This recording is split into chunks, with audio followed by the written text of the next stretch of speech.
یعنی تم راستے میں تقوی کو لازم پکڑو، وہ تمہارے گناہ کو معاف کرے اور تمہارے لیے خیر کو بھلائی کو آسان کر دے، جہاں کہیں تم رہو، تم جہاں کہیں رہو اللہ تعالیٰ تمہارے لیے خیر کو آسان کر دے۔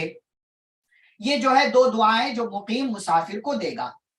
اب دوران سفر، خاص طور سے دوران سفر عام طور سے ہوتا یہ ہے کہ چڑھنے کی اترنے کی زیادہ ضرورت پڑتی ہے برج پر، یا اسی طریقے سے اور کوئی موقع ہو، پیدل کا سفر ہے تو کہیں پہاڑ آ گیا، کہیں جو ہے اونچائی آ گئی تو سفر کرنا پڑتا ہے، تو چڑھنا اترنا پڑتا ہے، تو دوران سفر اس کا خیال رکھنا چاہیے۔ نبی صلی اللہ علیہ وسلم جابر رضی اللہ تعالیٰ عنہ بیان کرتے ہیں کہ جب ہم کسی بلندی پر، اونچائی پر چڑھتے تھے تو اللہ اکبر کہتے، اور جب کسی ڈھلان والی جگہ پر، نیچی جگہ پر جب جاتے تھے یعنی اترتے تھے جب، تو سبحان اللہ کہتے تھے، کیونکہ اونچائی پر جانا یہ جو ہے اچھی بات ہے، کمال کی بات ہے، لیکن ہر طرح کا کمال سب سے بڑا کون ہے؟ اللہ ہے۔ تو اسی لیے جب ہم کتنی بھی اونچائی پر پہنچ جائیں اللہ سے بڑے نہیں ہو سکتے، تو اسی لیے جب ہم اوپر چڑھتے ہیں تو اللہ اکبر کہتے ہیں، اور نیچے آنا، نیچے اترنا یا جو ہے زوال کی طرف جانا یہ کوئی اچھی چیز نہیں ہے۔ تو اور ظاہر سی بات ہے اللہ رب العالمین کو کسی طرح کا کوئی عیب نہیں ہے، کوئی خامی نہیں ہے، کوئی عیب نہیں ہے، تو اسی لیے ہم سبحان اللہ کہتے ہیں جب ہم اترتے ہیں۔ دوران سفر صبح کے وقت کی دعا، اس کو ہم نہیں لے رہے۔ دوران سفر یا سفر کے بغیر کسی جگہ ٹھہرنے کی دعا، یہ دیکھیں اسی کی میں بات کر رہا تھا۔ کبھی آپ جب سفر پر جائیں نا، کبھی جب آپ سفر پر جائیں یا کہیں بھی ایسے کسی کے ہاں، مطلب اپنے علاقے میں ہے لیکن کسی کے ہاں ٹھہر رہے ہیں، کسی کے گھر پہ رک رہے ہیں، یا سفر کر کے جا رہے ہیں کسی دوسرے علاقے میں پہنچے ہیں، تو وہاں جب آپ پہنچے تو یہ دعا پڑھ لیا کریں، اعوذ بکلمات اللہ التامات من شر ما خلق، یہ دعا پڑھ لیا کریں۔ نبی صلی اللہ علیہ وسلم نے فرمایا جو کہیں جائے اور وہاں یہ دعا پڑھ لے تو وہاں کی کوئی چیز اس کو نقصان نہیں پہنچا پائے گی۔ اعوذ بکلمات اللہ التامات من شر ما خلق، میں اللہ تعالیٰ کے مکمل کلمات کی پناہ میں آتا ہوں اس کی مخلوق کے شر سے، یعنی یہاں میں ٹھہرا ہوا ہوں تو بہت سارے لوگ ہیں، تو کہیں ایسا نہ ہو مجھے کوئی نقصان پہنچ جائے، یا کہیں سفر کر کے آپ گئے ہیں کسی دوسرے علاقے میں رکے ہوئے ہیں تو ایسا نہ ہو کہ وہاں کی آب و ہوا، وہاں کا کلائمیٹ آپ کو راس نہ آئے اور آپ بیمار ہو جائیں، تو اپنے آپ کو اللہ کے حوالے کر دیں، اللہ کی پناہ میں دے دیں۔ سفر سے واپسی کی دعا، پیچھے ہم نے دیکھ لیا کہ سفر سے واپسی کی کیا دعا ہے، وہی سفر کی دعا جو ہے وہ نبی صلی اللہ علیہ وسلم پورا پڑھتے تھے، اور اخیر میں کہتے تھے آئبون تائبون عابدون لربنا حامدون۔ خوشی یا ناخوشی کی بات سننے والا کیا کہے؟ کبھی کبھی ہوتا ہے ہمیں خوشی کی کوئی خبر ملتی ہے، کبھی کبھی یہ ہوتا ہے کوئی غم کی خبر ملتی ہے، تو نبی صلی اللہ علیہ وسلم کے پاس اگر کوئی خوشی والی خبر آتی تو آپ کہتے تھے الحمدللہ الذی بنعمتہ تتم الصالحات، تمام تعریف اس اللہ کے لیے کہ جس کی نعمت کی وجہ سے، جس کے فضل اور جس کے احسان کی وجہ سے نیکیاں مکمل ہوتی ہیں یا اچھائیاں پوری ہوتی ہیں، اس اللہ کی تعریف آپ بیان کریں۔ یعنی یہ جو خوشی کی خبر ملی اس میں میرا کیا کمال ہے، اس میں اللہ کا کمال، یہ اللہ کے فضل سے ممکن ہوا ہے، تو ہم یہ دعا پڑھیں گے الحمدللہ الذی بنعمتہ تتم الصالحات۔ ایسے ہی جب نبی صلی اللہ علیہ وسلم کو کوئی غم والی خبر یا ناپسندیدہ کوئی معاملہ سامنے آتا تو آپ صلی اللہ علیہ وسلم کہتے تھے الحمدللہ علی کل حال، الحمدللہ علی کل حال، تمام تعریف اللہ کے لیے، ہر حال میں، ہر صورت میں اللہ ہی کی تعریف ہے۔ اب اس کے بعد دیکھیں نبی صلی اللہ علیہ وسلم پر درود بھیجنے کی فضیلت، آپ جانتے ہیں یہاں سرسری لکھا ہوا ہے، دیکھیں آپ صلی اللہ علیہ وسلم نے فرمایا جو شخص مجھ پر ایک مرتبہ درود بھیجے گا اللہ تعالیٰ اس پر 10 رحمتیں نازل کرے گا۔ ایک فائدہ ہوا، نبی صلی اللہ علیہ وسلم نے فرمایا میری قبر کو میلے ٹھیلے کی جگہ نہ بناؤ، مجھ پر درود بھیجو، تم جہاں بھی ہوگے تمہارا درود مجھ تک پہنچ جاتا ہے۔ پھر ایک اور حدیث ہے وہ آدمی بخیل ہے جس کے پاس میرا ذکر ہو اور وہ مجھ پر درود نہ بھیجے صلی اللہ علیہ وسلم۔ ایک اور حدیث ہے آپ صلی اللہ علیہ وسلم فرماتے ہیں اللہ کے کچھ فرشتے ایسے ہیں جو زمین میں چلتے پھرتے رہتے ہیں، وہ میری امت کا سلام مجھے پہنچاتے ہیں، وہ میری امت کا سلام مجھے تک پہنچاتے ہیں۔ ایسے ہی آپ صلی اللہ علیہ وسلم نے فرمایا جب بھی کوئی شخص مجھے سلام کہتا ہے تو اللہ تعالی میری روح مجھ میں لوٹاتا ہے تاکہ میں اس کے سلام کا جواب دوں۔ اب یہ کیسے ہوتا ہے، کس طریقے سے ہوتا ہے، اس کی کیفیت نبی صلی اللہ علیہ وسلم نے نہیں بتائی، جتنا بتایا ہے بس اتنے پر ہمیں ایمان